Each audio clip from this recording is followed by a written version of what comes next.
For nice opportunity and panel లో members అందరికి నమస్కారం అండి.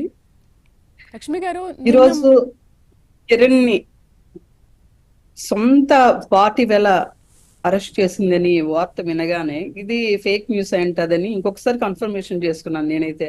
ఓకే. నిజంగా చంద్రబాబు నాయుడు గారి ప్రభుత్వం, కూటమి ప్రభుత్వం నిజంగా సెల్యూట్ చేయాలి.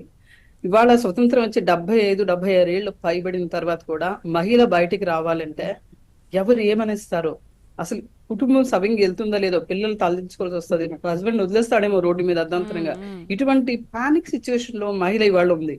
ఇవాళ సాక్షాత్తు మాజీ ముఖ్యమంత్రి జగన్మోహన్ రెడ్డి గారి భార్య కోసం మాట్లాడినప్పుడు మనకేందిలే ఒక ప్రమోషన్ ఇచ్చి పడేద్దాం అని కానీ అనుకోకుండా ద గ్రేట్ మ్యాన్ లాగా బిహేవ్ చేసే పద్ధతి చూస్తూ ఉంటే నిజంగా ఇటువంటి పార్టీలో నేను సస్టైన్ అవుతున్నందుకు ఐఎమ్ వెరీ హ్యాపీ.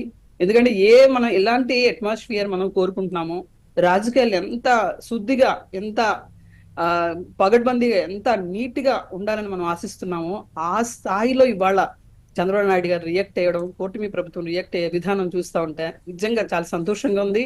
ఇటువంటి పరిణామాలు అయితే ముందు ముందు రావాలి. ఎందుకంటే స్పెసిఫిక్ గా మహిళ కోసం మాట్లాడేటప్పుడు ఎంతమంది కళ్ళు నీళ్ళు పెట్టుకొని ఆ మీడియా ముందర నుండి కూడా బయటికి వెళ్ళిపోయిన సందర్భాలు మనం అనేకం చూస్తాము. అవును, అలానే అవును. మహిళల్లో చెడ్డవాళ్ళు లేరు అని అన్నాను నేను. చాలా మంది చెప్పులు చూపించిన సందర్భాలు ఉన్నాయి. చాలా మంది అబ్యూస్ చేసి వీళ్ళు ఎంత మాట అంత మాట మాట్లాడే మహిళలు కూడా ఉన్నారు. బట్ అవును. ఎప్పుడైతే వాక్ శుద్ధి అనేది వస్తుందో, మనకి ఎంత వాక్ స్వాతంత్రం ఉన్నప్పటికీ ఆ వాక్ శుద్ధి అనేది మనం ఎందుకంటే మనం సైంటిఫిక్ గా ప్రపంచంతో పోటీ పడుతున్నాం. మనం విజ్ఞానంలోన, వివేకంలోన, మన తలగ కల్చర్ లోన మనం అట్టడుకు వెళ్ళిపోతున్న పరిస్థితుల్లో ఇవాళ చంద్రబాబు నాయుడు గారు తీసుకున్న ఆ యాక్షన్ ఏదైతే ఉందో, ఆ అరెస్ట్ చేయడం, సొంత పార్టీ వ్యక్తులు సస్పెండ్ చేయడం ఇమ్మీడియట్లీ, అది నాకు చాలా నచ్చింది. ఇవాళ చాలా సంతోషంగా అనిపిస్తుంది.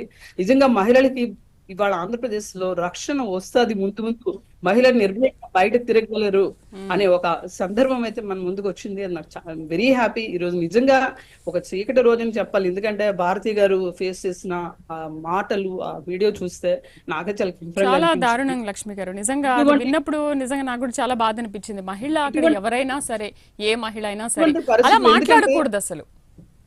ఒక మ్యాన్ లైక్ జెంటిల్మెన్, ఒక ఆయన ఆమె వాళ్ళిద్దరు భార్య భర్తలు సవ్యంగా చక్కగా వాళ్ళు కాపురం చేసుకొని వాళ్ళ పిల్లలు అవంతా ఒక సొసైటీ పబ్లిక్ గా వాళ్ళు పబ్లిక్ ఫిగర్స్ గా ఉన్న పర్సన్స్ కి మీడియా సాక్షిగా అటువంటి మాట్లాడడం అనేది నిజంగా ఏ పార్టీకి చెందిన వ్యక్తి అయినా సరే ఆ ఆ తీసుకునే యాక్షన్ చాలా బాగుంది.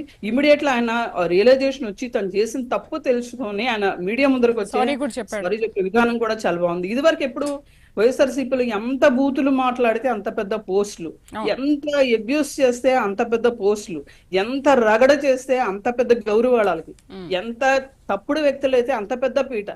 ఇటువంటి చర్యలకి పొలి స్టాప్ పెట్టి దట్ ఈస్ చంద్రబాబు నాయుడు గారు, దట్ ఈస్ కూటమి ప్రభుత్వం. ఈరోజు ప్రతి ఒక్కరికి ఆశ అయితే కల్పిస్తున్నారు. ముందు ముందు మంచి రోజులు ఉన్నాయి. ఇటువంటి అబ్యూస్ మహిళల మీద ఇంకా జరగవు. జరిగిన వాడికి నిజంగా ఆన్ ద స్పాట్ లో వాడికి ఒక స్పాట్ పెట్టే పరిస్థితి వస్తుంది ఉంటుంది. అనేది చాలా స్పష్టంగా ఈ గవర్నమెంట్ తెలియజేస్తుంది.